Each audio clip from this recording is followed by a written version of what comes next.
नमस्ते बच्चों, my self Jaiswal sir. हम पढ़ रहे हैं class 12th chemistry the solid state.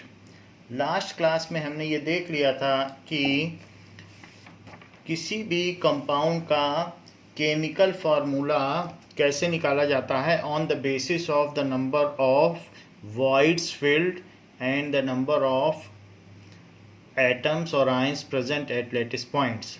Now we will extend our matter uh, as packing efficiency. We will calculate packing efficiency in various kinds of structures. Now what is packing efficiency? It is the percentage of total space filled by the particles in a cube. मान लीजिए जैसे आपके पास एक particle है तो इसमें कुछ space field है और कुछ इसमें स्पेस खाली भी है, तो इट इज़ द, अगर हम इसे माने कि एक यूनिट सेल है तो इस यूनिट सेल में जो कि FCC स्ट्रक्चर रखता है, फेस सेंटर्ड क्यूबिक, तो इसकी पैकिंग एफिशिएंसी क्या है, यानी how much it is closely packed is known as the packing efficiency or the percentage of space occupied by the particles. तो जैसे इस केस में हम देखेंगे, चाहे FCC स्ट्रक्चर हो या HCP स्ट्रक्चर हो, उन दोनों ही केस में जो इसकी पैकिंग एफिशिएंसी है वो 74% है, यानी इसमें 74% फिल्ड है स्पेस और बाकी 26% इसमें खाली स्पेस है। तो इसको हम कैलकुलेट करके देखेंगे। इसी तरीके से ऐसा भी हो सकता है कि मान लीजिए स्क्वायर क्लोज पैकिंग आपने 2 डायमेंशन में देखी है, तो अब उस स्क्वायर क्लोज पैकिंग में क्यूबिक वाइड्स होते हैं बीच बीच में, तो अब स्क्वायर क्लोज पैकिंग के जो क्यूबिक वाइड्स में भी एक एक एटम आ जाए, मान लीजिए वो कैटायंस आ जाए, तो वो बॉडी सेंटर्ड बन जाएगा। नाउ बॉडी सेंटर्ड अगर है, ये है बॉडी सेंटर्ड, सेंटर पर भी एक एटम आ गया, स्क्वायर क्लोज पैकिंग थी और बीच में भी एक एक एटम आ गया, तो बॉडी सेंटर्ड है। तो हम देखेंगे कि इस केस में पैकिंग एफिशिएंसी क्या है, क्या वो इसकी तरह है। तो इसमें हम देखेंगे कि इसमें कितनी थी बताइए, इसमें 74% थी, 74% स्पेस इज ऑक्यूपाइड, जबकि इसमें 68% ही स्पेस ऑक्यूपाइड है और बाकी जो बचता है 32% वो अनऑक्यूपाइड है, वो वैक्यूम है या वो एम्प्टी स्पेस है। तो इसकी पैकिंग एफिशिएंसी उतनी अच्छी नहीं है जितना कि ये कॉम्पैक्टली पैक्ड है। और एक तो हमारे पास प्रिमिटिव क्यूबिक सेल है जैसे कि ये, तो प्रिमिटिव क्यूबिक सेल अगर इस तरीके से है तो इस केस की पैकिंग एफिशिएंसी क्या होगी, तो इसमें पैकिंग एफिशिएंसी 52.4% है, यानी आप ये कह सकते हैं कि 52.4% का मतलब कि 47.6% अनऑक्युपाइड है और 52.4% ऑक्युपाइड है। तो हमने यहाँ देख लिया कि FCC में 74%, इसमें 68% और जो प्रिमिटिव सेल है उसमें 52%। तो इसी को हम अब कैलकुलेट करने जा रहे हैं। Now what does it mean by packing efficiency?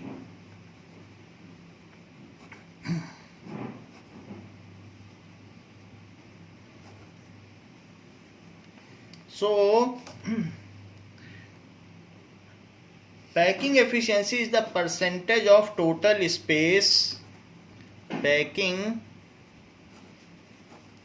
efficiency is the percentage of total space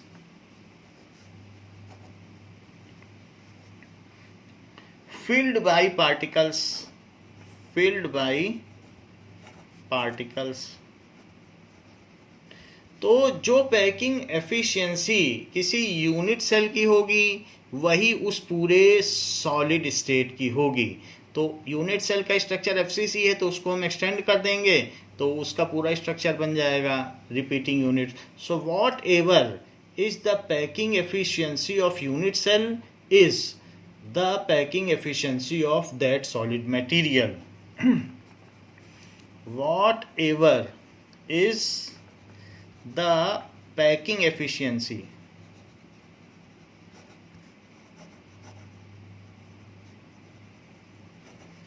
of unit cell, unit cell किसी का भी हो सकता है, एफसीसी हो सकता है, एचसीपी हो सकता है, इसी तरीके से बॉडी सेंटर्ड क्यूबिक हो सकता है, that is BCC, body centred cubic. And और क्या हो सकता है? So BCC is different from FCC, हमने कई जगह पीछे भी देखा है। तो बीसीसी यानी इसके सेंटर में एक है बीसीसी, सो बीसीसी हो सकता है, या फिर क्या हो सकता है? एचसीपी, ये कुछ भी हो सकता है एचसीपी। और जो चौथा हो सकता है वो हो सकता है primitive cubic cell, so simple cubic cell. 4 तरीके के हो सकते हैं, that is simple cubic cell, ऐसा कुछ भी हो सकता है। तो इन दोनों की पैकिंग एफिशिएंसी सेम होगी। क्यों? क्योंकि इन दोनों ही केसेस में जो भी एक ही तरीके से रखा गया है, बस ये है कि एक में अपवर्ड रख दिए गए हैं और इसमें क्या किया गया है कि अपवर्ड डाउनवर्ड है, तो इनकी सेम होगी, जो कि 74% होगी। खैर वो हमें अलग बात है। So packing efficiency is the percentage of total space filled by the particle, whatever is the packing efficiency of unit cell is the packing efficiency of that solid.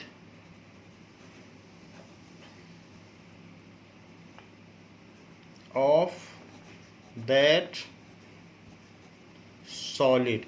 It also accounts for how compactly the solid material is packed. It also accounts for how compactly the solid material is packed.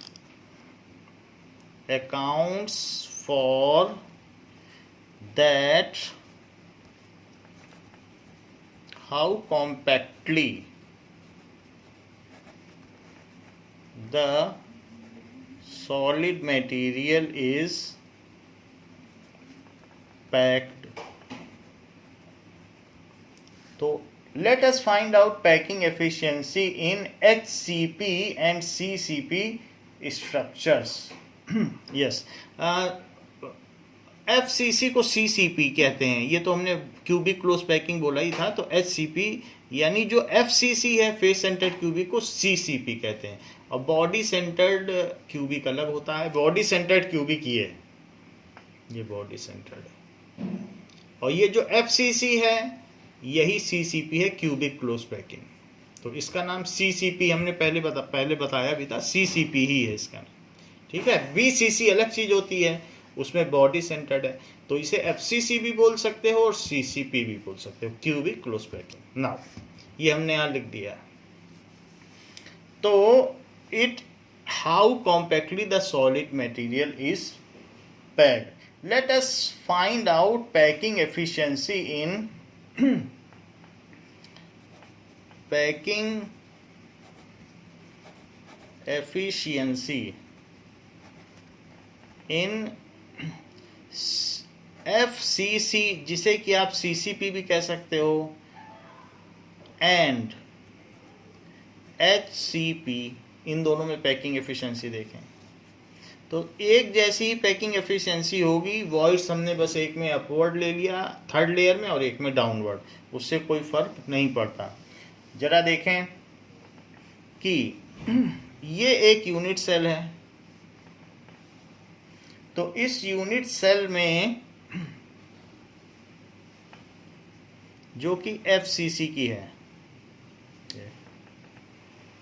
ये है, this is the unit cell of FCC. तो आप इसमें ऊपर की surface देख रहे हैं, तो ऊपर की सरफेस में एक एटम बीच में होगा और फिर एक एटम ऐसे यहां पर होगा और एक एटम यहां पर होगा, ऐसा होगा। तो इस तरीके से यहां पर भी होंगे, ऑल विल बी एटम। तो ये जो भी होगा, अगर मान लीजिए इसकी एनी साइड, कोई भी इसकी जो साइड है, ये एफसीसी का स्ट्रक्चर है, ऐसे दिखाया गया हमने, ये वाली डायगोनल, तो इसको कहते हैं face diagonal. This is face diagonal, और वो आपस में टच होंगे, ये सारे टच हैं एक दूसरे से, they are intact with each other. ऐसा होगा। तो if the side of cell is a, if the dimension of side of cell is a, तो ये भी ए होगा, ये भी ए होगा। और इस तरीके से तो फेस डायगोनल की लेंथ क्या होगी? If side of unit cell is equals to A, so that is length of face diagonal क्या हो जाएगी? Length of face diagonal, भाई ये A है, ये A है और ये 90 डिग्री है, तो A और A है तो A square plus A square का रूट यही तो होगा ना। एक पाइथागोरस थ्योरम लगा दो, तो ए स्क्वायर प्लस ए स्क्वायर का रूट करोगे तो रूट के अंदर 2a स्क्वायर आ जाएगा और फिर ए बाहर आ जाएगा, तो फेस डायगोनल a√2 हो जाएगा। ये फेस डायगोनल है। लेकिन अगर if the radius of sphere is r, if radius of atom is r, तो ये जो a√2 है ये पूरी लेंथ, मान लीजिए मैं इसे ए बी सी मान लूं, तो ए सी जो कि फेस डायगोनल है वो a√2 है और वही r यहाँ, 2r यहाँ और 1r यहाँ। देखो, सो r, 2r और 1r, r, 2r and 1r, तो 4r हो गया कि नहीं हो गया? So it is that is equals to 4r, क्योंकि बीच वाले का 2r, एक ये r है क्योंकि सेंटर है और ये भी सेंटर है। जो एक हमारे पास 1/8 पार्ट है उसका सेंटर तो वही होगा, तो इसलिए this is the centre. Now अब देखो, उस चीज़ को आप एक्सटेंड करके भी देख सकते हैं कि ऐसे अगर आप कर लो, उसकी ज़रूरत नहीं है ना बनाने की ज़रूरत है, तो ये सेंटर है, ठीक है। तो इसलिए a√2 is equals to 4r, तो इससे हम साइड निकाल सकते हैं। So what is the side? इसको लिखा जा सकता है a कितना हो जाएगा, एक side, that is 4r upon ये स्मॉल r है, सो 4r अपॉन √2, a निकाल लिया। अगर √2 से ऊपर नीचे मल्टीप्लाई किया जाए, so that is equals to 4√2r by 2, और इस 2 से ये 2 कट गया तो इट इज 2√2r। ये a की वैल्यू हो गई, यानी हमने a को r के टर्म्स में दिखा दिया। नाउ अब जरा देखिए वॉल्यूम ऑफ द क्यूब क्या है। वॉल्यूम ऑफ जो यूनिट सेल है, यूनिट सेल वो तो क्यूब है, is equals to a cube.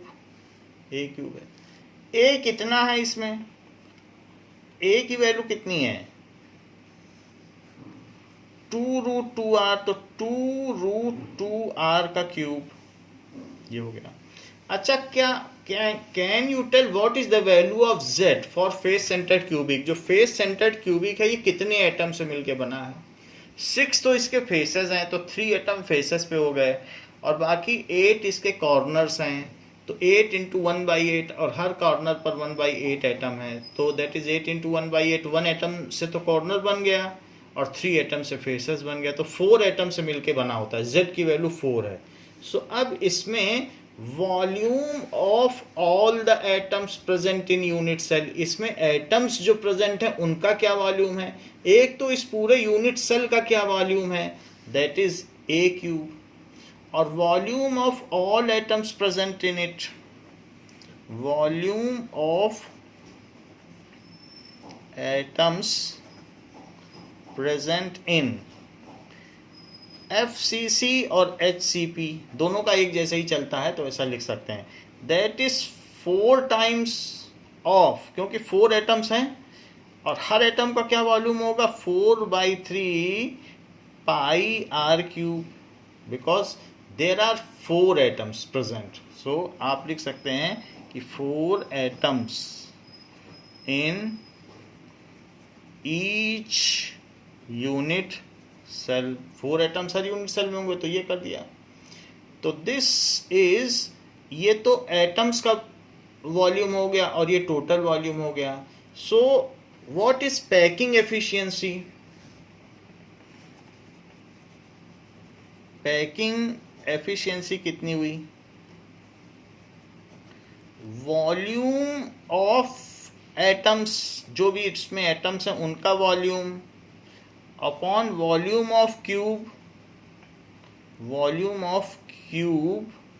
तो इससे पता चल जाएगा कि पर यूनिट क्यूब में कितने एटम हैं। तो 100 अगर मान लिया जाए मीटर क्यूब, तो उसमें कितने एटम है, तो 100 से मल्टीप्लाई करके हम परसेंटेज निकाल सकते हैं कि एटम डिवाइडेड बाय, जैसे करते नहीं है कि कितने नंबर आए और कितने नंबर का टोटल आपकी मार्कशीट थी या टोटल और इनटू 100, तो आपके परसेंटेज निकल जाते हैं। वैसे ही है कि दिस बाई टोटल नंबर, तो एक नंबर में कितना आया तो 100 में कितना आया, डिवाइड करेंगे टोटल नंबर से तो आ जाएगा कि 1 नंबर में कितना नंबर आया। वो अगर ये ना करते तो पैकिंग फ्रैक्शन होता।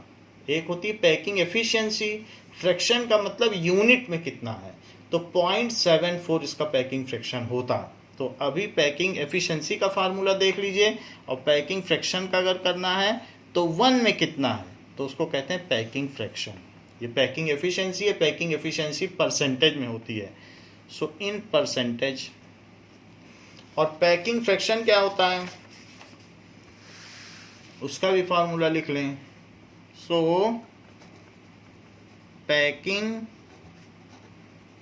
Fraction is the volume of या occupied volume, volume occupied by atoms per unit volume of unit cell. It is volume occupied by atoms, atoms हो सकता है, पार्टिकल्स हो सकता है, पार्टिकल्स आयंस हो सकता है, मॉलिक्यूल्स हो सकता है, जो भी हो, ठीक है, पर unit volume of unit cell. तो पैकिंग फ्रैक्शन का क्या फार्मूला हो जाता?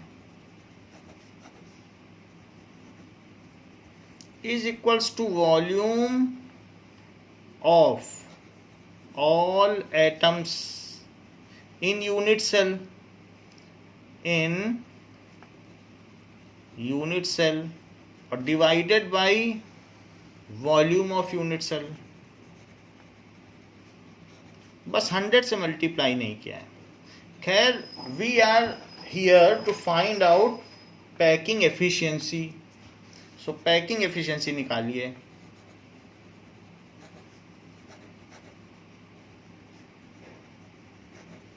It is equals to volume of all atoms, that is 4/3, all are spherical atoms.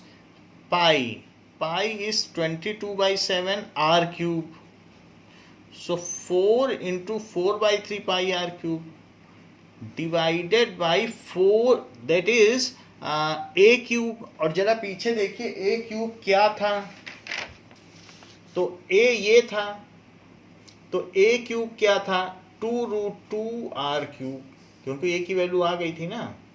ए की वैल्यू कैसे आई थी, हमने लिख दिया थी जो फेस डायगोनल है वो 4r के इक्वल है, तो 4r है फेस डायगोनल, वो सब कांटेक्ट में है एक दूसरे के, तो उसी से ए के आ जाने से a√2 इज 4r, तो ए हमने निकाल लिया, फिर ए क्यूब निकाल लिया।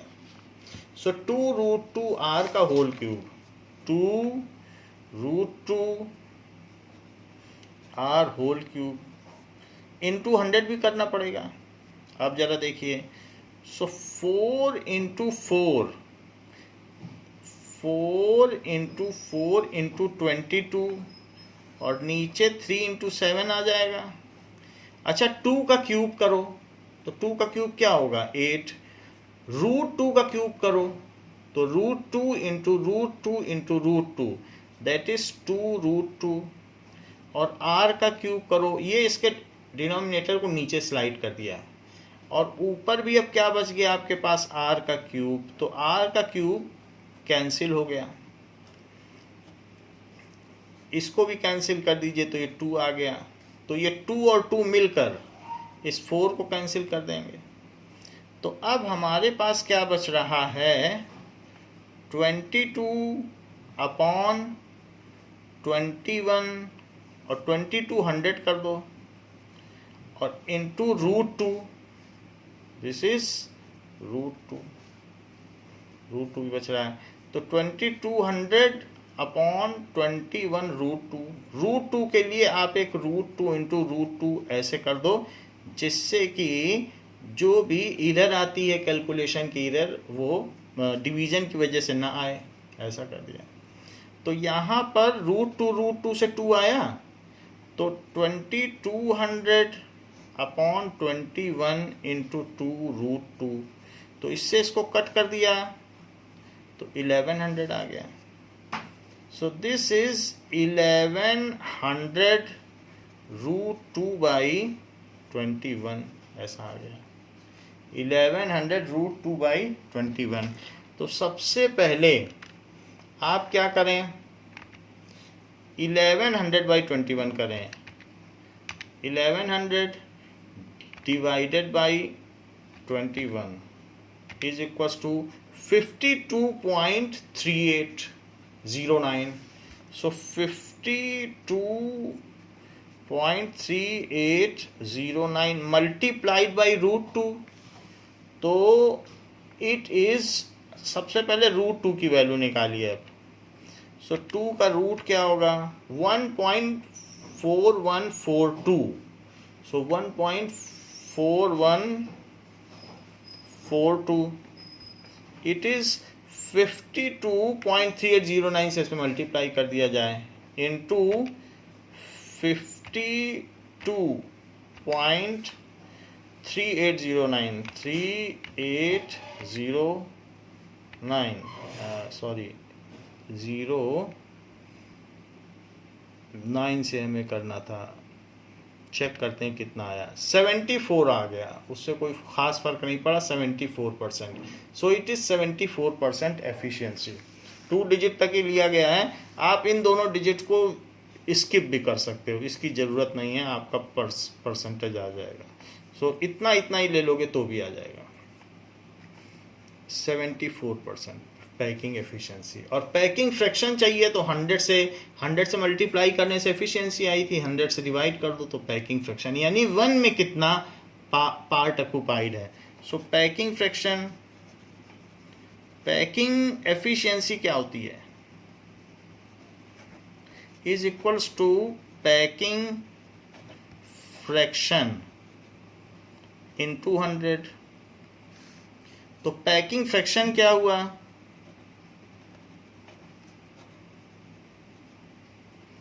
is equals to packing efficiency upon 100।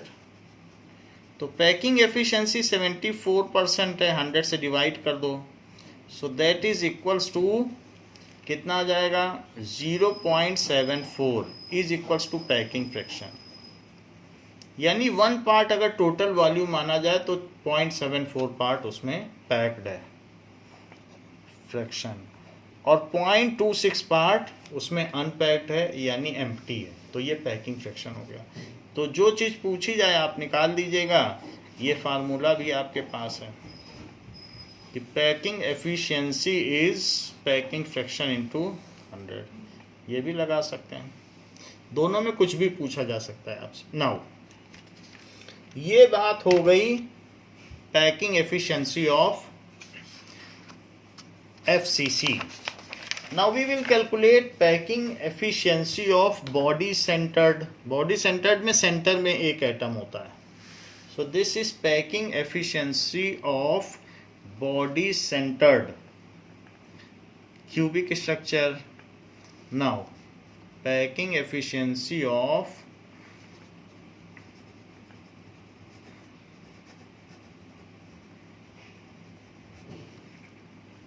Body centred cubic structure, that is body centred है।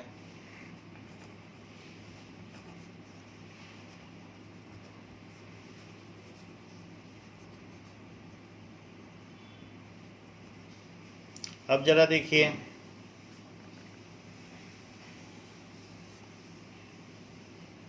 जो बॉडी सेंटर्ड क्यूबिक स्ट्रक्चर है उसमें यहाँ ये आपस में कांटेक्ट में नहीं है, सेंटर टू सेंटर कांटेक्ट में नहीं है, ये रिम के किसी और पार्ट पे कांटेक्ट में है, ये डायामीटर पे कांटेक्ट में नहीं है। जबकि यहाँ पर देखिए तो डायामीटर पे कांटेक्ट पे, so the diameter is abutting the another diameter, जबकि यहाँ ऐसा है नहीं, इसमें बॉडी अंदर ही अंदर कहीं है, तो वो चीज़ अंदर है। तो अंदर अगर है तो नहीं, लेकिन कुछ चीज़ें कांटेक्ट में है। अगर आप क्यूब लेंथ देखें, बॉडी डायगोनल, एक होता है फेस डायगोनल, एक होता है बॉडी डायगोनल, तो बॉडी डायगोनल कांटेक्ट में है। बॉडी डायगोनल के हर एक एटम आपस में कांटेक्ट में, किसी भी बॉडी डायगोनल को पकड़ लो। फेस डायगोनल में तो कांटेक्ट में है नहीं, क्योंकि बॉल अंदर धसी हुई है, इसे 2R थोड़ी ना ले लोगे, इतनी छोटी सी चीज़ को, पूरा बॉल तो अंदर इसके पीछे है ना 2R, तो हम इसमें बॉडी डायगोनल लेंगे। नाउ इसलिए जो BCC का स्ट्रक्चर है वो किस तरीके का होगा, BCC इस तरीके से होगा।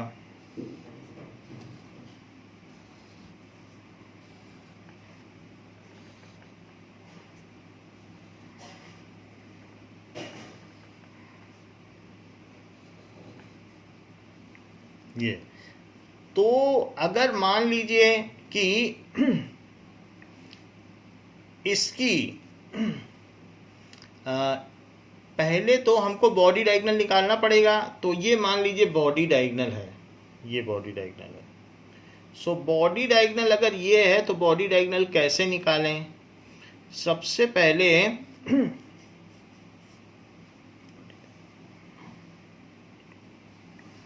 इस चीज को हम चेक कर लें।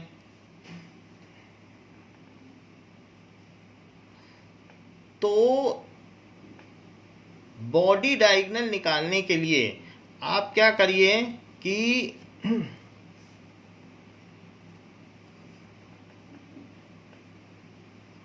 ऐसा कर सकते हैं कि सबसे पहले इसे A लीजिए और इसे A लीजिए और इसका फेस डायगोनल निकालिए।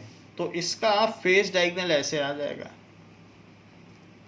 तो फेस डायगोनल कैसे निकालेंगे, तो क्यूब है, तो क्यूब का मतलब ये ऐसे है, ये तो ये जो भी चीज़ है, और ये भी 90 ही है, क्योंकि जैसे ये लाइन है उसी क्यूब में अगर ऐसे लगा दी जाए, हर चीज़ इसमें 90 है, ये लाइन ये लाइन ये लाइन, तो ये सब 90 होगा इस सरफेस के संदर्भ में, तो ये भी 90 ही होगा।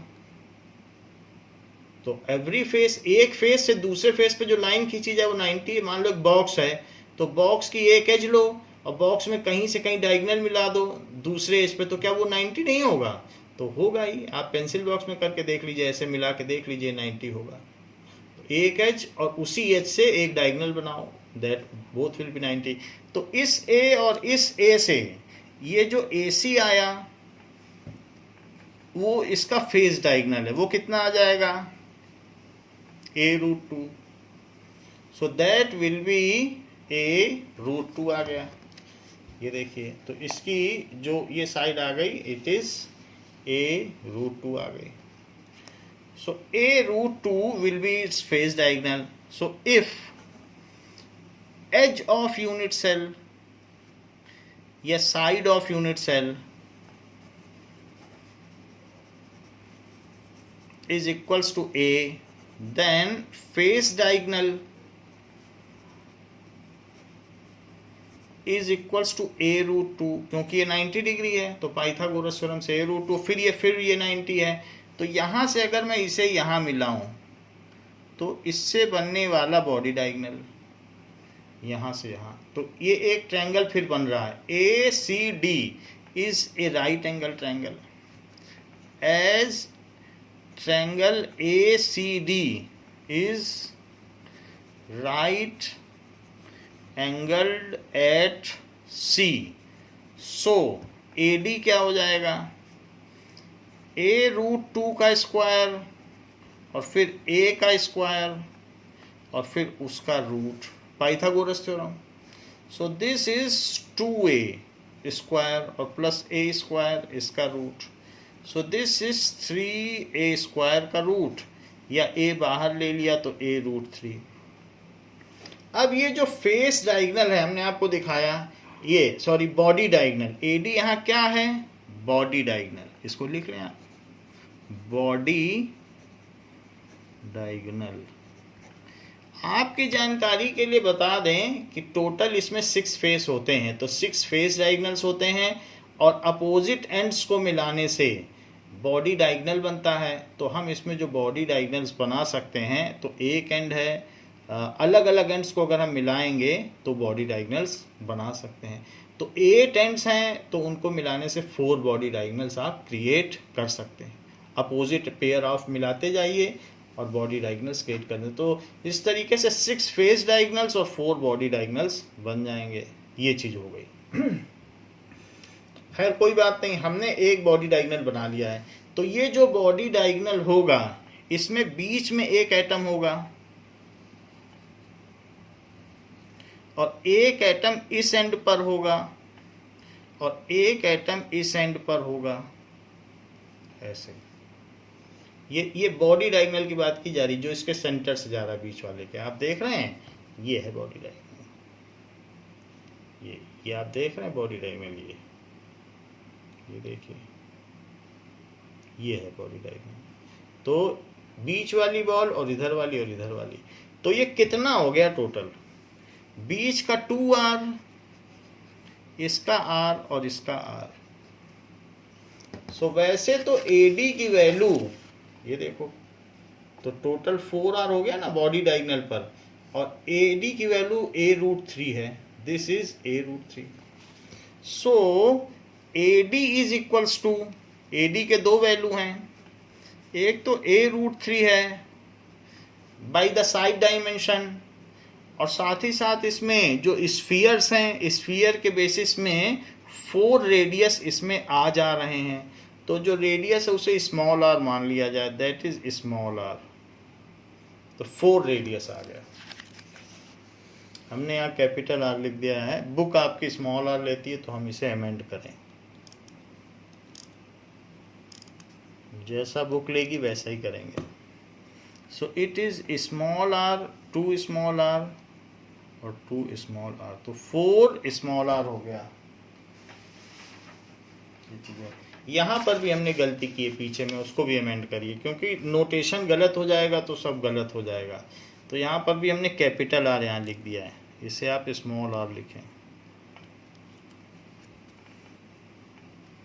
एक जैसा नोटेशन है। वैसे अगर आप वहाँ कैपिटल R लिख देंगे तो कोई दिक्कत नहीं है एग्ज़ाम में, क्योंकि it is not a conventional system, आप अपनी मर्जी से कुछ भी ले सकते हैं। तो मैंने यहाँ R कर दिया है, क्योंकि यहाँ भी हमने R लिया था, ऐसे ही यहाँ भी R कर दिया। आप चाहें तो कैपिटल R ले सकते हैं, उससे कुछ होगा नहीं। तो अब देखें, तो ये 4R है बॉडी डायगोनल पर स्फीयर्स, और इसकी जो बॉडी डायगोनल की डायमेंशन है वो a√3 है। इससे a निकाल लो, 4R/√3, ये चीज़ हो गई। अच्छा, वॉल्यूम ऑफ क्यूब क्या हुआ,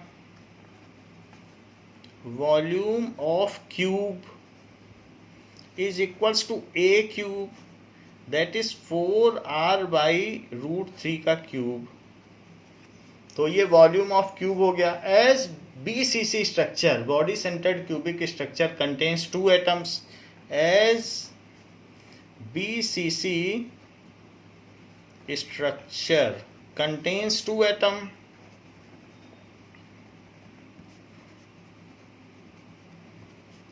so volume of particles in unit cell, सभी स्फेरिकल होते हैं, so volume of particles in unit cell। ये देखो, इसमें 2 ही एटम हैं, एक एटम से को 8 पार्ट करके कॉर्नर बनाया जा सकता है, एक एटम से ही सारे कॉर्नर बन जाएंगे। 8 पार्ट्स हैं और 1/8 पार्ट हर जगह है, और सेंटर पर एक एटम, तो 2 एटम हुए टोटल। तो टोटल 2 एटम हो गए, तो 2 एटम्स का कितना वॉल्यूम होगा, 2 × 4/3 πr³। ये तो वॉल्यूम ऑफ पार्टिकल हो गया और ये वॉल्यूम ऑफ क्यूब हो गया। तो इतने वॉल्यूम में इतना वॉल्यूम फिल्ड है। सो इसलिए पैकिंग एफिशिएंसी क्या हुई,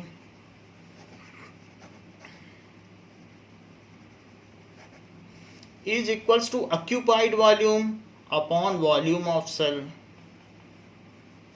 Occupied volume upon volume of unit cell into 100. Occupied volume तो 2 ही एटम्स हैं, उनका जो भी वॉल्यूम होगा 2 इंटू 4/3 पाई आर क्यूब, ये ऑक्यूपाइड वॉल्यूम है. और ए क्यूब है, that is volume of unit cell. So this is 4r/√3 का क्यूब और इंटू 100 ऐसे कर दिया. जरा देखिए 2 into 4 into 22 into r cube और नीचे में 3 और 7 नीचे ले आइए, 3 इंटू 7, इसको भी क्यूब करो 4r क्यूब को, तो that is 4 into 4 into 4 into r cube. और √3 का जरा क्यूब करो तो 3√3 आएगा, √3 इंटू √3 इंटू √3, तो 3√3 आएगा, उसे ऊपर ले जाओ. सो दिस इज 3√3. जो कैंसिल हो सकते हैं उनको कैंसिल कर दीजिए. एक 4 से तो एक 4 कैंसिल हो गया, 2 से ये कैंसिल हुआ तो 2 आया, उस 2 से ये कैंसिल हुआ तो 11 आ गया. आर क्यूब से आर क्यूब कैंसिल हो गया, एक 3 से एक 3 कैंसिल हो गया. अब आपके पास ऊपर बचता है, इंटू 100 भी लिखिए, तो ऊपर बचता है 1100 √3 और नीचे बचता है 7 into 4. So 1100 √3 upon 7 into 4. It is equals to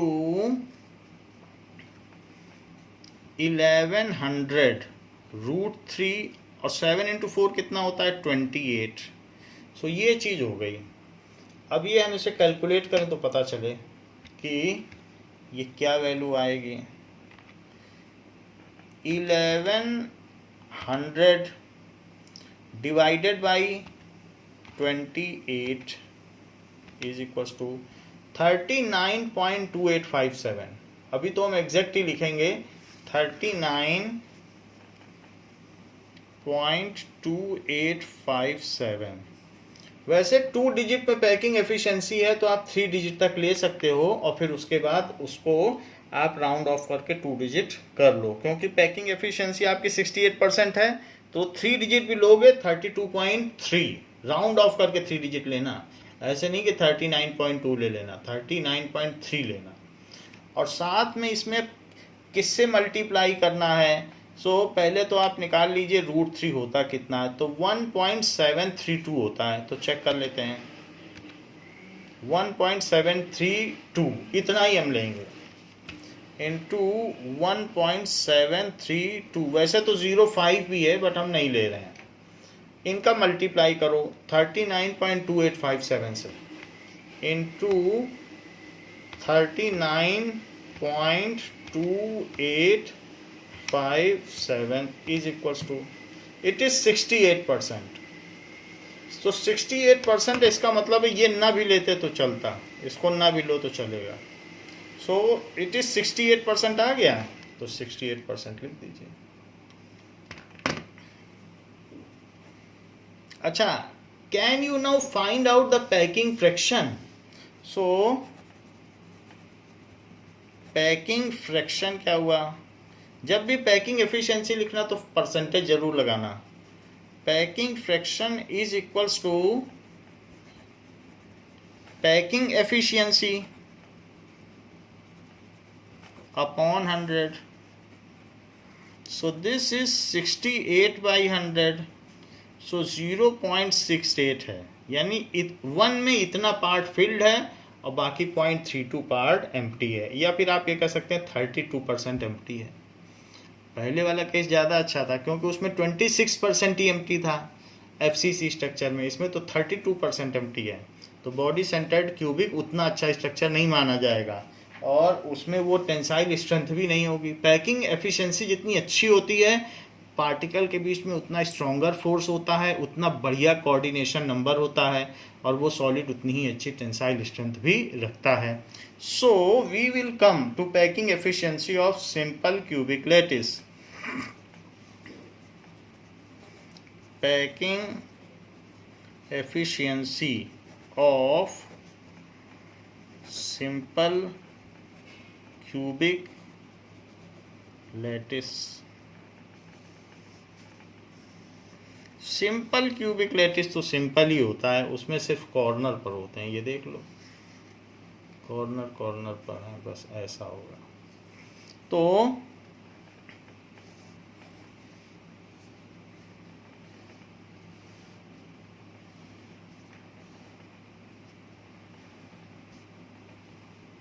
ये सिंपल क्यूबिक हो गया, और इससे आप लैटिस बना लें.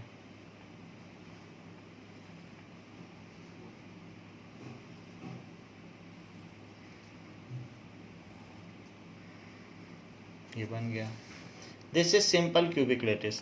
तो सिंपल क्यूबिक लैटिस में ये लेंथ r और ये लेंथ r और ये लेंथ जो AB है, let side of cube is equals to A. और यहाँ ये जो भी हैं इन कांटेक्ट हैं, इनको तो कांटेक्ट में रहना नहीं, तो फिर बिखर जाएगा.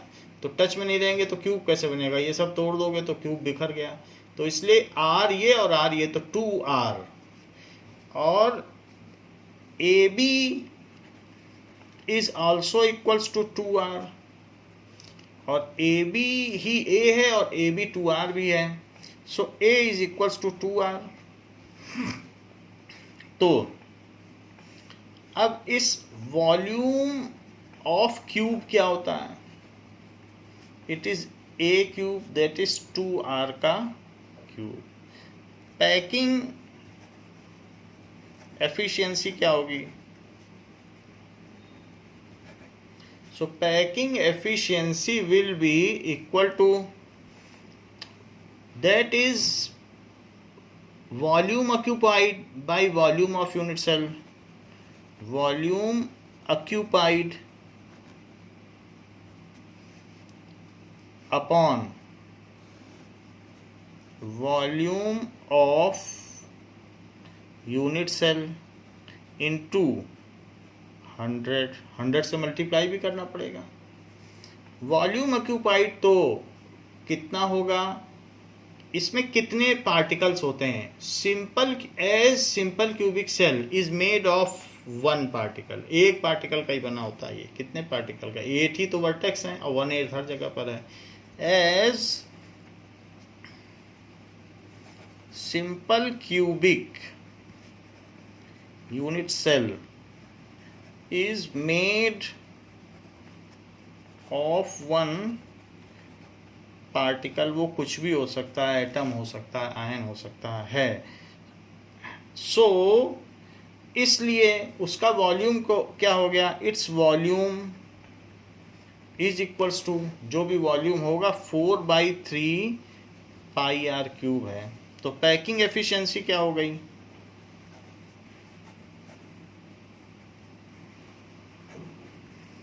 4/3 पाई r क्यूब और अपॉन a क्यूब लिखना है. लेकिन a क्यूब ना लिख के आप 2r क्यूब लिखते हैं, क्योंकि वो और दोनों सेम ही हैं. तो इसलिए यहाँ पर आप लिख दें 2r का होल क्यूब और into 100.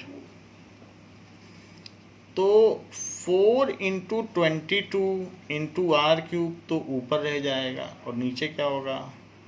3 into 7 into 8 into r cube.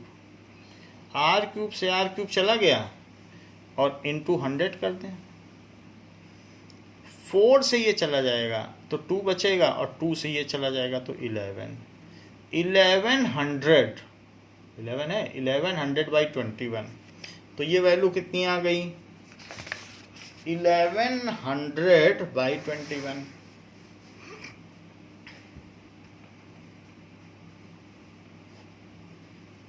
तो ये पैकिंग एफिशिएंसी सिंपल क्यूबिक वाले की आई है. जरा चेक तो करें. So 1100 by 1100 divided by 21, it is 52.38 है। तो 52.38 को देखते हैं बुक क्या बोलती है। इट इज 52.4, इसको अप्रोक्सीमेट कर दिया है। 52.38% है जिसको इन्होंने अप्रोक्सीमेट कर दिया 52.4%। पैकिंग फ्रैक्शन क्या हुआ, is equals to packing efficiency divided by 100.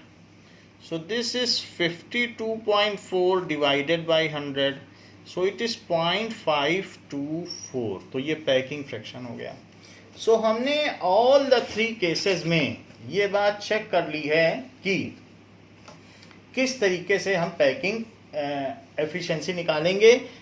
इस केस में जो सिंपल क्यूबिक है उसका बहुत बुरा हाल है और उसका सबसे कमजोर स्ट्रक्चर है, क्योंकि वो स्क्वायर क्लोज पैकिंग पर खड़ा किया गया है। उसमें बहुत सारे वॉइड्स हैं और बहुत खाली जगह है।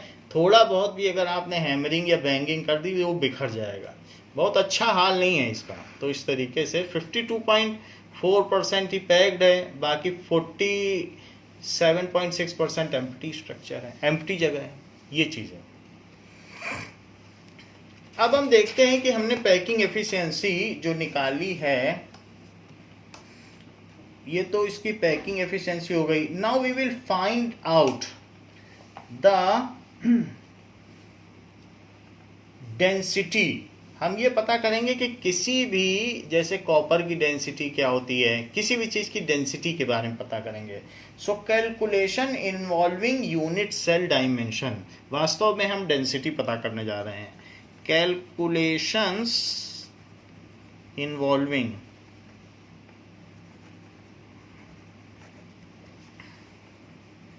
unit cell dimensions, that is we will calculate density of unit cell और molecular mass of जो भी solid है। दो चीज़ पता करेंगे इसमें, density या फिर molecular mass of compound, जो भी compound है।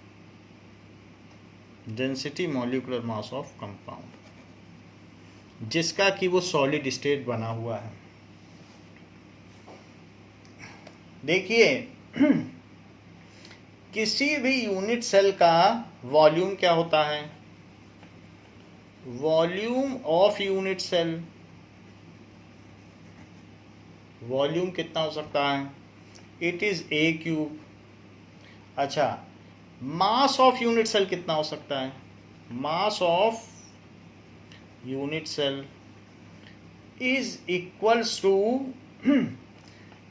Number of atoms in unit cell into mass of one atom. अच्छा, number of atoms in unit cell सबके अलग अलग होते हैं, उसे जेड कहते हैं। आपको मालूम है एफसीसी अगर है तो उसके लिए जेड की वैल्यू क्या है, 4। एफसीसी को सीसीपी भी कहते हैं, तो ये सेम है। सीसीपी बोले तो समझ जाना, इसी को बार बार बता रहा हूँ जिससे गलती ना हो। एचसीपी भी वही है, स्ट्रक्चर अलग है लेकिन उसमें भी 4 होंगे। अच्छा, बीसीसी बॉडी सेंटर्ड क्यूबिक, अभी सवाल किया था, पैकिंग एफिशिएंसी 68% निकाली थी, बीच में बॉडी पे भी, बॉडी के सेंटर पे क्यूब था, तो 2 है। और सिंपल क्यूबिक, सिंपल क्यूबिक में क्या होता है, सिंपल क्यूबिक में तो 1 होता है, तो ये जेड की वैल्यू हमने आपको बता दी। तो नंबर ऑफ एटम्स उस सेल में कितने हैं और मास ऑफ वन एटम, तो मास ऑफ वन एटम आप पता कर सकते हैं। तो दैट इज इक्वल्स टू, जैसे सोडियम का कितना होता है, सोडियम का मास होता है 11U, 11U इसका मास होता है। तो आप ऐसा भी कर सकते हो कि 11 ग्राम किसका मास होता है। अगर 1 मोल ले लो, 1 मोल सोडियम ले लो, तो उसका मास कितना है 11 ग्राम। तो जो भी मास ऑफ वन एटम आप कैसे निकालोगे, molar mass of substance divided by Avogadro number. तो मोलर मास तो 1 मोल सब्सटेंस का मास है, अगर उसमें आवागाड्रो नंबर से डिवाइड कर दो तो मास ऑफ वन एटम आ जाएगा। तो हम कैलकुलेशन कैसे करेंगे मास ऑफ वन एटम का, मास of one atom is molar mass of atom और डिवाइडेड बाय आवागाड्रो नंबर। क्योंकि मोलर मास तो 1 मोल का मास होता है, वो भी ग्राम में होता है। जैसे 11 ग्राम सोडियम लो और 6.022 इंटू 10⁻22 से कर दो तो 11 U आ जाएगा। वैसे भी ये चीज़ आप कर सकते हैं, मोलर मास लिया, आवागाड्रो नंबर से कर दिया डिवाइड, तो 1 पार्टिकल का मास आ जाएगा, वो भी ग्राम में ही आएगा, क्योंकि आवागाड्रो नंबर जिस ग्राम में लोगे तो ग्राम में 1 पार्टिकल का मास आ जाएगा। ठीक है, सो दैट इज मोलर मास को कैपिटल M अपॉन Na, ये जस्टिफाइड है। 1 मोल का ग्राम में मास लिया तो वो ग्राम पर मोल आया और divided by this much number पर मोल, पर मोल पर मोल कट गया, ग्राम में आंसर आ गया। तो ये तो मास ऑफ यूनिट सेल आ गया। जब ये बात आपको पता चल चुकी है तो डेंसिटी क्या होता है, density of unit cell is equals to mass of unit cell divided by volume of unit cell, volume of unit cell। so mass of unit cell निकालिए और फिर वॉल्यूम। डेंसिटी को आप D बोल सकते हैं, बुक में D कहा गया है। तो मास ऑफ यूनिट सेल, एक यूनिट सेल में सबसे पहले कितने पार्टिकल हैं और एक एटम का मास निकालना है, तो molar mass divided by Avogadro number, this is mass of unit cell हो जाएगा। तो मोलर मास में हम उसमें आवागाड्रो नंबर्स डिवाइड कर दें, एक एटम का मास आ जाएगा, और डिवाइड बाय A³। इसको और थोड़ा सा प्रिसाइज करें तो Na नीचे आ जाएगा। सो D क्या है Zm और NaA³।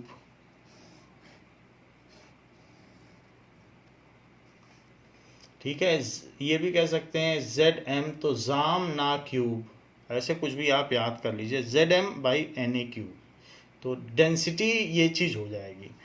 नाउ जो ये चीज़ है ऊपर मास है वो ग्राम में हो जाएगा, और A हम लेंगे, जो भी इसकी डायमेंशन लेंगे तो वो हम प्रिफर करेंगे सेंटीमीटर में लेने के लिए। सो सेंटीमीटर, क्योंकि ग्राम पर सेंटीमीटर क्यूब डेंसिटी ठीक रहेगी, ग्राम पर सेंटीमीटर क्यूब।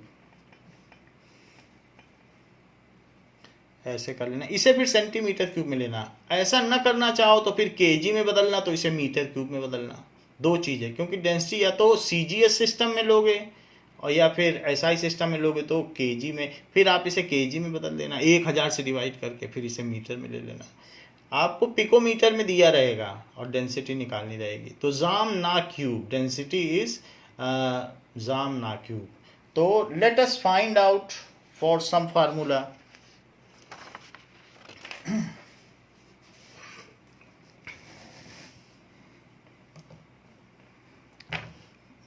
चेक करिए। नाउ एक क्वेश्चन एग्जाम्पल दिया है 1.3। So an element has a body centered cubic structure, has a body centered cubic structure that is BCC with a cell edge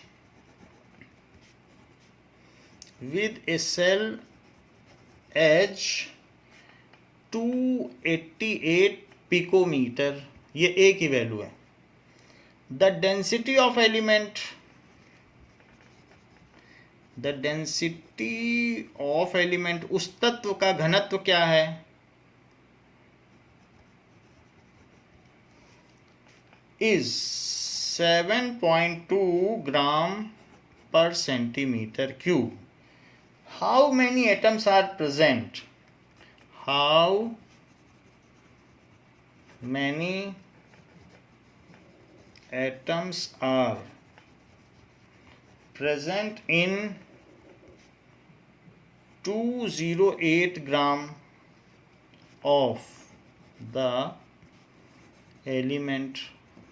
कह रहा है अगर इतने ग्राम लेने तो उसमें कितने एटम होंगे, बाकी बहुत सारी चीजें बता भी रहा है और कह रहा है 208 ग्राम में कितने होंगे. तो पहले मैं ये पता करूं बता क्या कह रहा है. वो कह रहा है ए है 288 पिकोमीटर. पिकोमीटर को मीटर में बदलो, 288 into 10 to the power -12 metre. Metre को सेंटीमीटर में बदलो तो 100 से मल्टीप्लाई कर देना. कभी भी मीटर को सेंटीमीटर बदलते हो तो कैसे करते हो, या तो मीटर यहीं रहने दो, ठीक है. सो इसलिए मीटर इंटू, अब ब्रैकेट में लिखो, मीटर मीटर काटना है तो 1 मीटर यहाँ लिख दो और 100 सेंटीमीटर यहाँ लिख दो. तो मीटर से मीटर कट गया और ये सेंटीमीटर में बदल गया, यूनिट फैक्टर मेथड. तो this is 288 into 10 to the power -10 centimetre. तो हमने ये ए निकाल लिया. पिकोमीटर में भी ये कर सकते हो. मान लीजिए 288 पिकोमीटर है तो इट इज 288 पिकोमीटर. 1 मीटर बहुत ज़्यादा होता है और पिकोमीटर आपको कट करना है, तो 1 मीटर में 10 टू द पावर 12 पिकोमीटर होते हैं. तो पिकोमीटर कट गया. So this is 288 into 10 to the power -12 metre. ऐसे भी कर सकते हो. लेकिन अब मीटर को किस में बदलना है, सेंटीमीटर. तो पहले तो नीचे 1 मीटर लिख दो क्योंकि मीटर कट करना है, और 1 मीटर में कितने सेंटीमीटर होते हैं. यहाँ और यहाँ सेम चीज़ें लिखी जानी चाहिए, तो जिससे कि वो 1 हो, ये 1 हो. यहाँ पर भी हमने जो लिखा था वो 1 ही तो था. तो this is equal to 288 into 10 to the power -10 centimetre. ये कन्वर्जन बता रहा हूँ इससे, जिससे कि गलत ना हो, और कोई बात नहीं है. तो ए हो गया, और डेंसिटी क्या है 7.2 ग्राम पर सेंटीमीटर क्यूब. तो ये ए की वैल्यू है 7.2 ग्राम पर सेंटीमीटर क्यूब. अच्छा, बीसीसी स्ट्रक्चर है तो बताओ जेड क्या होगा. बॉडी सेंटर क्यूबिक में 2 होता है. डेंसिटी दी है, इतनी ही चीज दी है और कुछ भी नहीं दिया है. तो हमें मालूम है D इज इक्वल्स टू जाम ना cube, that is zed M capital है और ना क्यूब, जाम ना क्यूब. तो Z की वैल्यू 2, मॉलिक्यूलर मास पता नहीं, तो इसलिए सब कुछ लिखें. अगले स्टेप में लिखें, डेंसिटी भी लिखना पड़ेगा. 7.2, तो 7.2 ग्राम पर सेंटीमीटर क्यूब. ये 2, मॉलिक्यूलर मास पता नहीं. Na 6.022 into 10 to the power 23 per मोल. ये चीज हो गई, ये हो गया पर मोल. ए क्यूब, ए ये है 288 इंटू 10 टू द पावर -10 है. आप इसे और भी छोटा करके लिख सकते हो, 2.88 into 10 to the power -8 centimetre. 2.88 ज़्यादा ठीक है. तो इंटू 2.88 सेंटीमीटर का होल क्यूब, ऐसे कर दीजिए. तो ये हो गया. इससे हम मोलर मास निकाल लें. एम यहाँ मोलर मास है, दिस इज मोलर मास. तो देखो क्या क्या चीज़ें कहाँ जाने वाली हैं. 7.2 gram per centimetre cube into 6.022 into 10 to the power 23 per mole into 2.88 का क्यूब लगाओ और 10 टू द पावर -8 का क्यूब करोगे तो -24 आ जाएगा, और सेंटीमीटर क्यूब, ये चीज़ m बन गई। It is equals to 2m, तो 2 की भी यहाँ जरूरत नहीं है, 2 नीचे ले आओ, और यहाँ पर क्या आ गया m। तो इज इक्वल टू जो लगाया है वो गलत लगाया है, इज इक्वल्स टू यहाँ बीच में लगाओ, जो कोशेंट होते हैं उसके बीच में लगता है। जरा ये बात देखो, सेंटीमीटर क्यूब से सेंटीमीटर क्यूब कटा, अब ग्राम पर मोल में मोलर मास आ जाएगा, तो इससे इसको कट कर दीजिए 2 से, दैट इज 3.6, सो 3.6 आ गया into 6.022 into 10 to the power 23 आ गया, और इंटू 2.88 का cube into 10 to the power -24, gram बचा और per mole, gram per mole is equals to m, ये चीज आ गई।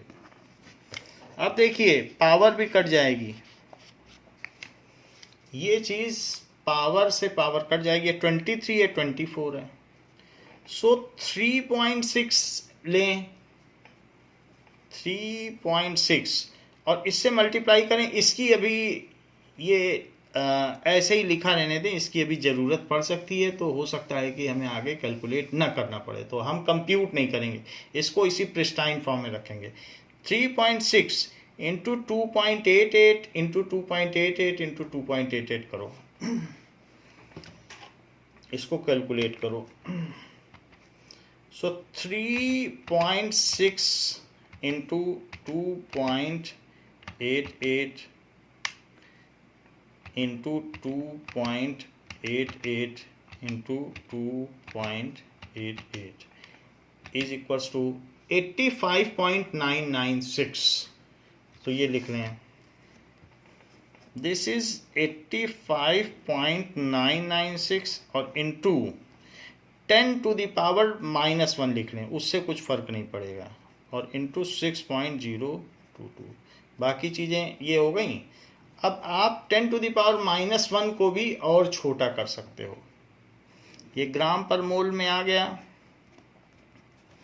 तो इट इज मोलर मास, तो आपसे पूछ रहा है, मोलर मास आपसे पूछ नहीं रहा, तो इसको ऐसे ही रहने देंगे, आप इसे 8.5996 लिख लो, क्योंकि -1 है, 8.5996 इंटू 6.022 ग्राम पर मोल, ये चीज मोलर मास हो गई।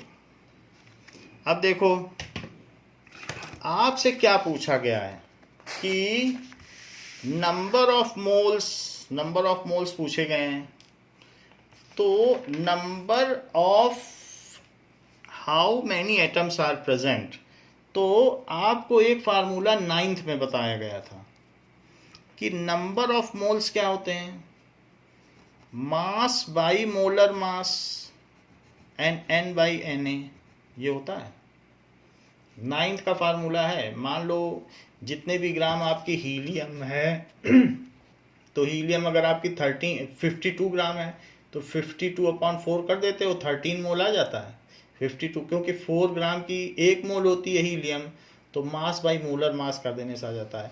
इसी तरीके से नंबर बाई अवागाड्रो नंबर कर दोगे तो भी मोल्स आ जाएंगे, तो हम इसी फार्मूले को यूज करने जा रहे हैं। हमको चाहिए कि how many atoms are present, mass कितना दिया है 208 ग्राम, 208 ग्राम, मोलर मास कितना आ गया, मोलर मास तो ऐसे ही लिख दो 8.5996 इंटू 6.022 ऐसे लिख दिया। इस n हमें नहीं पता, और अवागाड्रो नंबर क्या होता है 6.022 इंटू 10 टू द पावर 23, तो इसीलिए हमने कैलकुलेट नहीं किया था, क्योंकि ये कट जाएगा तो अच्छा रहेगा, तो इनको कट कर दो, ये चीज अब ऊपर चली जाएगी। अच्छा, इसमें ग्राम पर मोल था तो वो ग्राम और ग्राम भी कट ही जाएंगे, तो ये भी है, ये पर मोल है, और ये आंसर क्या आया था बताइए, ग्राम पर मोल, तो ग्राम से ग्राम कट गया, पर मोल से पर मोल। इतना करने की जरूरत नहीं है, अगर आपको चीजें पता है तो बाद में n तो नंबर ऑफ एटम्स हैं वो आ ही जाएंगे। तो आप अपने मन में रखिए, CGS में कर रहे हैं, बार बार लिखने की जरूरत नहीं है। It is only for your practice कि मैं बता रहा हूँ कि यूनिट की भी अकाउंटिंग कैसे की जा सकती है। तो n क्या आ गया, 208 इंटू 10⁻23 अपॉन 8.5996, ये चीज़ आ गई। तो हम n का पता लगाएं कि आखिर नंबर ऑफ एटम्स क्या है। यहाँ पर n नंबर ऑफ एटम्स है। So what is the number of atom, बिल्कुल बेसिक फार्मूला लगाया है, तो जरा देख लें। बुक में थोड़ा अलग तरीके से किया गया है, बट हमने फार्मूला बेस्ड किया है। फार्मूले बेस्ड में आपको समझ में भी आ जाएगा। तो मोलर मास निकाला, मोलर मास के बाद 9th वाला फार्मूला लगा दिया, तो इससे ये आसान मेथड है। सो आप क्या करिए, 208 में 208 divided by 8.5996 8.596 is equals to, so इसकी वैल्यू आ गई 24.187। So this is 24.187 into 10⁻23 particles. ये नंबर ऑफ पार्टिकल्स आ गए 23, बट बुक से थोड़ा डिफरेंस आ रहा है। उनकी अपनी अकाउंटिंग होगी या अपना उन्होंने कुछ कैलकुलेशन किया होगा, उन्होंने डिफरेंट मेथड यूज़ किया है, तो उनके जो भी एब्रेशंस हैं या इरर्स हैं उन्होंने राउंड ऑफ कर दी होगी। हमने इरर्स राउंड ऑफ नहीं किए। इनका 24.16 आ रहा है और हमारा 24.18 आ रहा है। बाकी आंसर और ऑर्डर ऑफ मैग्नीट्यूड मिल रहा है। सो 24.16 है, तो आप उतना मान सकते हैं, it is correct. We are more precise क्योंकि हमने राउंड ऑफ किया ही नहीं है कहीं पर। सो अब इसको कंक्लूडिंग स्टेटमेंट लिखें, 208 ग्राम ऑफ एलिमेंट, तो 24 ना लिखे, इसे साइंटिफिक नोटेशन में लिखें, 2.4 187 तो 187 है, इंटू 10⁻24। अब लेकिन जो भी हमें वैल्यू दी गई हैं वो साइंटिफिक नोटेशन में 3 डिजिट तक ही दी गई हैं। तो आपकी जो प्रिसीजन है वो 3 डिजिट से ज़्यादा नहीं जा सकती है, क्योंकि 208 ग्राम है, सबसे ज़्यादा डिजिट इसी में है। साइंटिफिक ये कह सकते हैं सिग्निफिकेंट फिगर्स, तो 3 डिजिट तक ही करें। So that is approximately equal to 2.42 into 10⁻24 atoms are present. ये चीज़ है कि जो साइंटिफिक नोटेशन है उससे ज़्यादा प्रिसाइज तो हमारा कैलकुलेशन नहीं हो सकता। तो 3 डिजिट यहाँ है तो हमें भी 3 डिजिट तक ही रखें, तो ये हमने कर दिया। अगली बात कही गई है एग्जाम्पल 1.4। तो एग्जाम्पल 1.4 देखो कि क्या कहा गया है।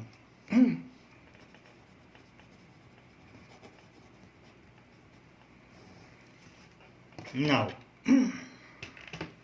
एक्सरे डाइफ्रैक्शन स्टडीज, ये ब्रैग्स एंड ब्रैग्स ने क्या किया था कि एक्सरे की वेवलेंथ 10⁻⁻10 मीटर होती है। तो ब्रैग्स एंड ब्रैग्स सन और फादर और सन थे, तो वो उन्होंने सारे एलिमेंट्स का पर एक्सरे डालकर उसको डाइफ्रैक्ट कराया था। डाइफ्रैक्ट का मतलब है कि वो जब लाइट किसी चीज़ पर शार्प एंडिंग पार्टिकल पर जाती है तो मुड़ जाती है, और उसके पैटर्न्स लिए और उससे सारे एटम्स के बीच की डिस्टेंस निकाली कि निकल में कितनी होती है, सिल्वर में कितनी होती है, सारी पूरी पीरियोडिक टेबल की निकाल डाली।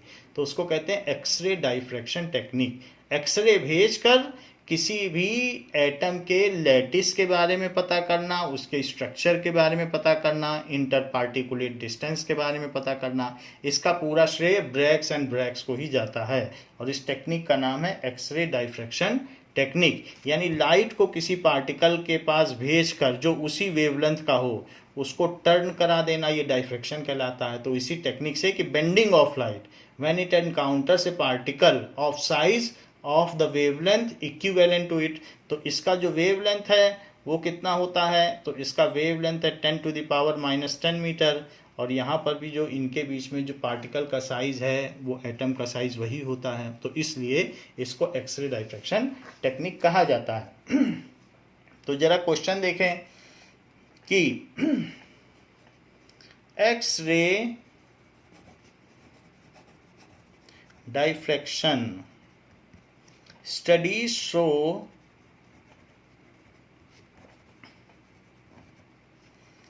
that copper crystallizes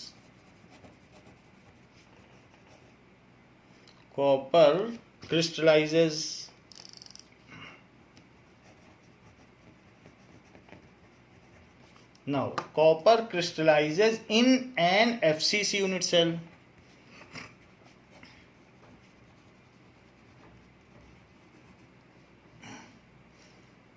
with cell edge of 3.608 into 10 to the power -8 centimetre. ये सेल एज दी है।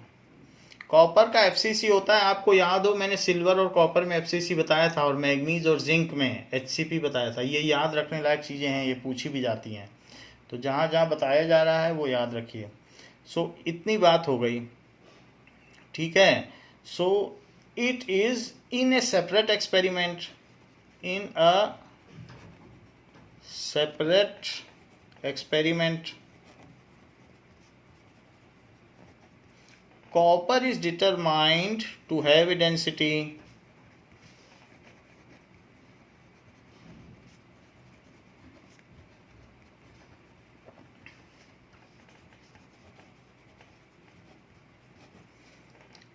of 8.92 gram per centimeter cube. Calculate the atomic mass of copper.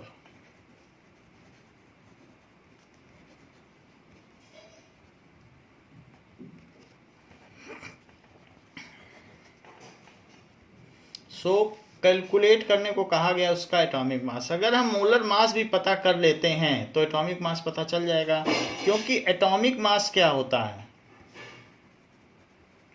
Atomic mass is molar mass upon Avogadro number, तो ये होता है atomic mass. तो हम पता कर लेंगे, हमें सिर्फ M/Na करना है एटॉमिक मास के लिए। मोलर मास को तो कैपिटल M कहते हैं। सो आंसर पहले देखो दिया क्या क्या है। सेल एच क्या है? 3.608 into 10 to the power -8 centimetre, ये सेल एज है 3.608। ये और क्या दिया? FCC है, ऊपर चेक करो FCC है, तो Z की वैल्यू क्या होगी? Z4 है। डेंसिटी भी दे दी है 8.92 ग्राम पर सेंटीमीटर क्यूब। अब चेक करें तो डेंसिटी का फार्मूला क्या होता है? दैट इज Z जाम ना क्यूब, सो NaA क्यूब, ये चीज़ है। डेंसिटी कितनी है? 8.92। सब CGS में है, इसलिए आपको चिंता करने की जरूरत नहीं, यूनिट की अकाउंटिंग हमने पहले सवाल में करा दी है। Z कितना है? 4। M/Na एक साथ लिखो, क्योंकि यही जो होगा वही तो एटॉमिक मास होगा, तो M/Na को हम सॉल्व नहीं करेंगे। और नीचे A क्यूब है, सो 1/A क्यूब। A कितना है? 3.608 इंटू 10 to the power -8 का क्यूब, ये इसका क्यूब कर दिया।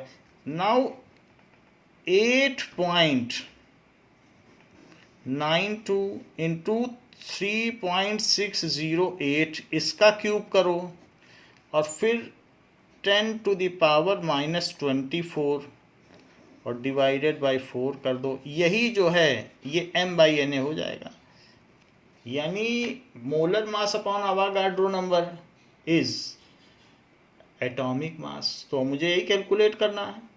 मोलर मास ग्राम में होता है, और अगर हम जो भी है 1 मोल में 1 मोल से ही डिवाइड कर दें, 1 मोल के मास में 1 मोल नंबर से, तो 1 एटम का मास आ जाएगा। इसी को हम कैलकुलेट कर लें, हमारा आंसर है। सो जरा देखें 8.92 में हमें किससे किससे मल्टीप्लाई करना होगा। सो 8.92 multiplied by 3.608 3.608 into 3.608 into 3.608 is equals to 418.952 तो ये चीज आ गई 418.952। तो इस चीज को करें, दैट इज एटॉमिक मास क्या आ गया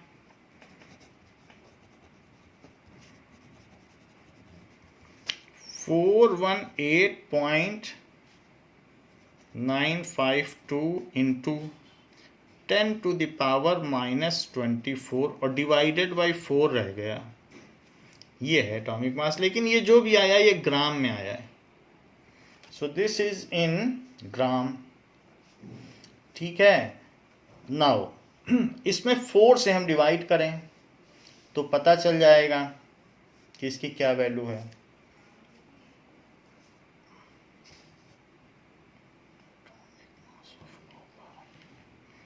नाउ इसको 4 से डिवाइड कर दें, divided by 4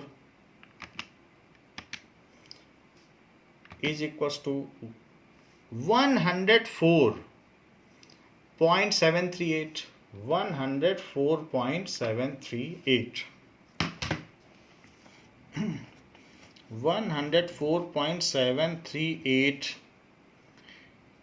into 10 to the power -24 ये आ गया। ठीक है, ये माइनस लगा हुआ है, दिस इज -24। तो ये चीज आ गई। अब जरा देखें, ये ग्राम में है, आपको तो यू में चाहिए, तो फिर यूनिट फैक्टर मेथड, ग्राम एक ग्राम में कितने यू होता है, तो 1.66056 इंटू 10 to the power तो इस कैलकुलेशन को देखें, इसको अलग से देख लें कि 1.66056 इंटू 10 to the power -24 ये चीज है। This much U is equals to 1 gram. यानी अगर आप कहेंगे कि दैट इज इक्वल्स टू, ये चीज गड़बड़ है।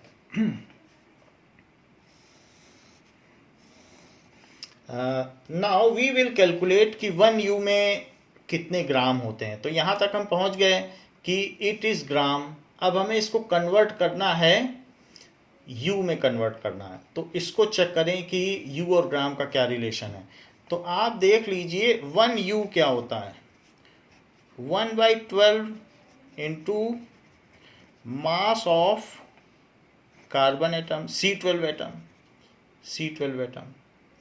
तो 1 U है 1/12 into mass of C12 atom क्या होता है, इंटू 10 to the power, जो मास ऑफ C12 एटम है दैट इज -24 ग्राम। ओके, तो इसको चेक कर लेते हैं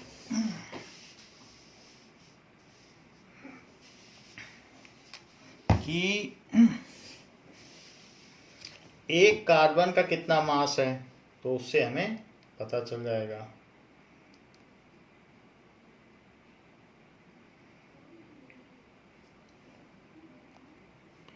now mass of C12 atom का 1/12 हम कर देंगे तो 1 U आ जाएगा, जिसकी वैल्यू इसमें दी है 1.9926 इंटू 10 to the power -23 ग्राम। सो 1.9926 करें इसे, 26 इंटू 10 to the power 23 ग्राम। ये 1U है, तो 1U इतना हो गया। हाउ मच इट इज, पहले तो 1U की वैल्यू निकाल लें। सो जब हम इसको 12 से डिवाइड करते हैं तो इसकी वैल्यू कितनी आ जाएगी 0.166 इंटू 10⁻⁻23 ग्राम। और आगे करें तो 1.66056, इसको बड़ा कर दिया तो इसको छोटा कर दें तो ये 1U आ जाएगा। तो ये 1U is equals to this much gram. तो यही चीज़ यहाँ पर आ गई है कि इतने ग्राम होती है। तो हम तो चाहते हैं यहाँ से ग्राम हटाना, तो ग्राम हटाना है तो मुझे ये पता करना पड़ेगा ना कि 1 ग्राम कितना U होता है। So 1 gram is equals to how much U, unit factor method से।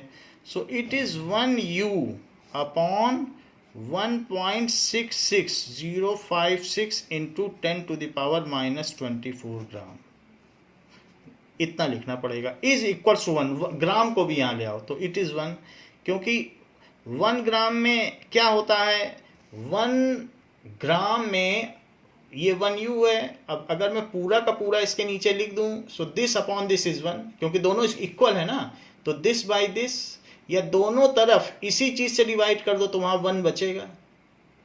इसी चीज से इधर भी डिवाइड करो इधर भी, तो ये 1 बच गया। इसी को यूनिट फैक्टर मेथड कहते हैं। तो अब मैं वही करने जा रहा हूं कि अगर आपको किसी चीज को किस में बदलना है, U में, तो क्या करना चाहिए यहां पर। तो यहां हमने गलती की, ग्राम है तो ऊपर लिखिए 1U और 1U की नीचे वैल्यू लिखिए ग्राम में, तो आपका आंसर आ जाएगा। क्योंकि 1U में ग्राम होता है। 1U में कितना ग्राम होगा, 1U में, that is the formula, 1U में इतना ग्राम होता है, जो कि हमें 9th में बताया गया है। 1U में इतना ग्राम है, तो हम इस फार्मूले को लेकर चलेंगे। तो ऊपर 1U और नीचे उसके ग्राम लिख दें, बताएं कितने ग्राम होते हैं। तो इट इज 1.66056 इंटू 10⁻⁻24 ग्राम, ये हो गया। तो ग्राम से ग्राम कट गया। बाकी ये जो कैलकुलेशन है ये अलग से आपके कैलकुलेशन है, ये इसका हिस्सा नहीं है ना। अब देखो, तो हमने अभी तक क्या किया, इट वॉज इजियर। इस सवाल में हमने क्या किया, सारी वैल्यू दी थी, डी रख दिया, यहाँ पर और क्या चीज़ें रख दी, z की वैल्यू रख दी, m/na है एटॉमिक मास, तो m/na हमने निकाल लिया, और बाकी m/na, और यहाँ और क्या था, a क्यूब रख दिया, a क्यूब को उधर ले गए, और इसी तरीके से z को नीचे ले आए और कैलकुलेट कर लिया। जो आंसर आया वो ग्राम में है। ग्राम में हमें चाहिए नहीं, U में चाहिए। तो 1U में क्या होता है, 1.66056 इंटू 10⁻⁻424 ग्राम। ये याद रखने लायक चीज़ है, तो इसको हमने यहाँ रख दिया। अब मैं इससे इसमें डिवाइड कर दूँ तो हमारा आंसर आ जाए। ये चीज़ आप याद रखें। नाउ 104.738। सो अब देखो 104.738 divided by 1.66056 divided by 1.66056 is equals to 63.07. So it is, अच्छा -24 कट गया, ये दोनों इक्वल हैं, ये कट गए। सो इट इज 63.07 आ रहा है। तो 63.07 U, क्योंकि ग्राम से ग्राम कट गया। अच्छा, बुक कह रही है कि 63.1 U, इसको अप्रॉक्सीमेट कर रही है, तो आंसर क्या हो गया 63.01 U। However it is copper, क्योंकि बुक में कॉपर दिया ही था, तो ये कॉपर का मास आ गया 63.01 U। क्वेश्चन दिया गया है example 1.5।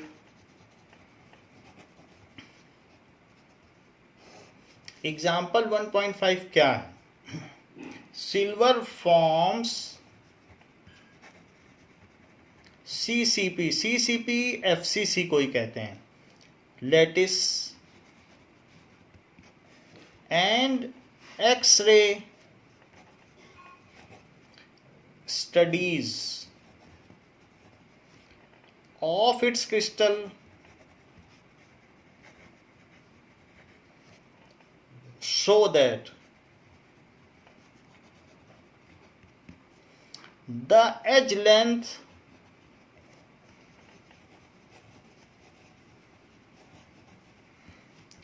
of its unit cell is 408.6 picometer. Calculate the density of silver. Calculate density of silver. Atomic mass दिया है is 107.9 U दिया। तो अब हम इसको करते हैं, क्या क्या दिया है? CCP है, CCP FCC होता है, तो Z कितना है? 4, और एज लेंथ A कितना है? 408.6 पिकोमीटर। तो पिकोमीटर से तो सेंटीमीटर में आपको बदलना पड़ेगा, तो कैसे बदलेंगे? पहले पिकोमीटर से, पिकोमीटर है तो आप ये कर सकते हैं कि 1 मीटर में, 1 मीटर बहुत बड़ा होता है और पिकोमीटर तो बहुत छोटा होता है, एटॉमिक डिस्टेंस होती है, तो 12 पिकोमीटर। लेकिन मीटर भी नहीं चाहिए तो मीटर को भी कट करना पड़ेगा, तो 1 मीटर में 100 सेंटीमीटर। तो मीटर से मीटर गया, पिकोमीटर से पिकोमीटर गया, सेंटीमीटर बच गया। सो इट इज 408.6 और 10 टू द पावर -12 है, 100 और कम हो गया तो 10 टू द पावर 10 आया, 10 टू द पावर -10 और वो 10 ऊपर चला गया, दिस मच सेंटीमीटर। Z दिया है, A दिया है, Z दिया है, A दिया है। अच्छा, डेंसिटी पूछी गई है, एटॉमिक मास दिया है। एटॉमिक मास जानते हैं क्या होता है? Molar mass by Na, it is atomic मास। लेकिन जो भी एटॉमिक मास है वो मुझे ग्राम में चाहिए, तो 107.9 U है। U को कैसे काटा जाए? तो हमने आपको बता दिया था कि 1 U में कितने ग्राम होते हैं, कितने ग्राम होते हैं। तो नीचे लिख लो 1 U और 1.66 इंटू 10 टू द पावर -24 ग्राम। तो U से U कट गया और बाकी मल्टीप्लाई कर देंगे तो चीज़ ग्राम में आ जाएगी।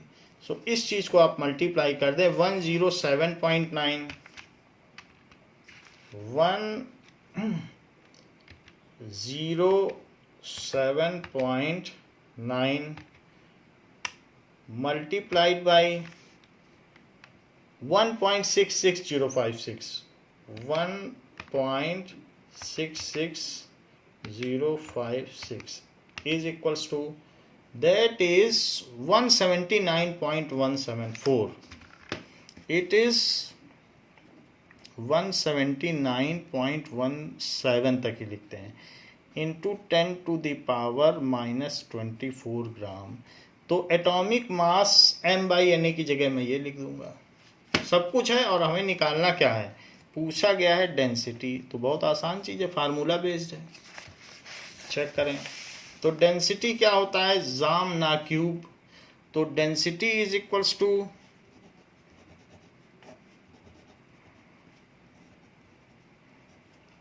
डेंसिटी की वैल्यू क्या है? 1 कितनी दी है डेंसिटी तो निकालनी है। Z की वैल्यू 4, M/Na कितना है? M/Na 179.17 into 10 to the power -24 और M/Na हो गया A क्यूब, ए कितना है 408.6 इंटू 10⁻⁻10 सेंटीमीटर का यहाँ क्यूब कर दो, और ऊपर की चीज़ देखो ग्राम में आई है, ये ग्राम लिखा है तो ये ग्राम हो गया, ये पर सेंटीमीटर क्यूब, तो ग्राम पर सेंटीमीटर क्यूब में आ गया। अब देखिए 4 से ऊपर मल्टीप्लाई करिए तो क्या आएगा, 4 से 179.17 को मल्टीप्लाई कर रहा हूँ, 4 into 179.17 is equals to 716.68।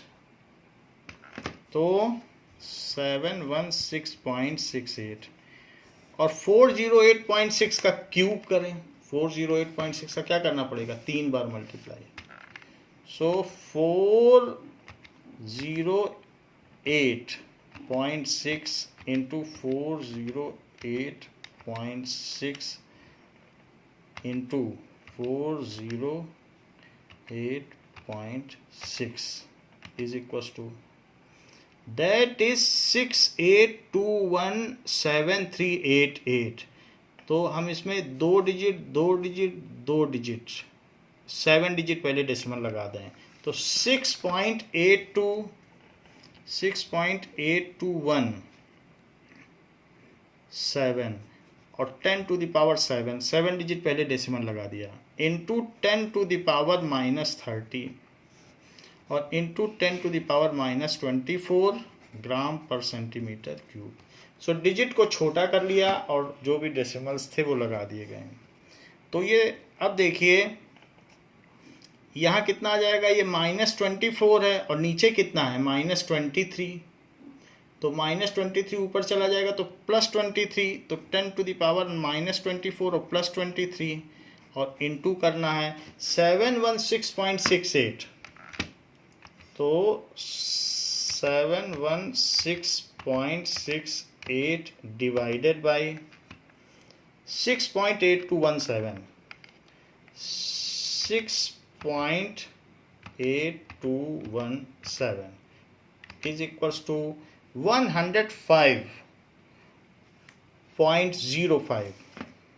so 105.05 ये आ गया।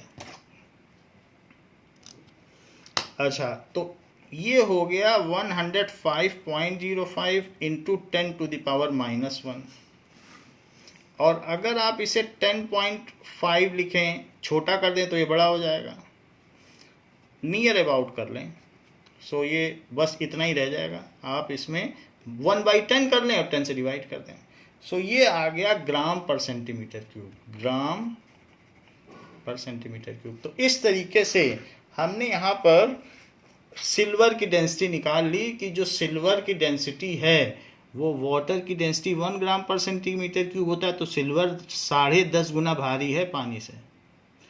और मरकरी की डेंसिटी, रिलेटिव डेंसिटी कितनी होती है, ये वैसे रिलेटिव क्या है तो ग्राम पर सेंटीमीटर क्यूब में है, तो डेंसिटी ऑफ वाटर कितनी होती है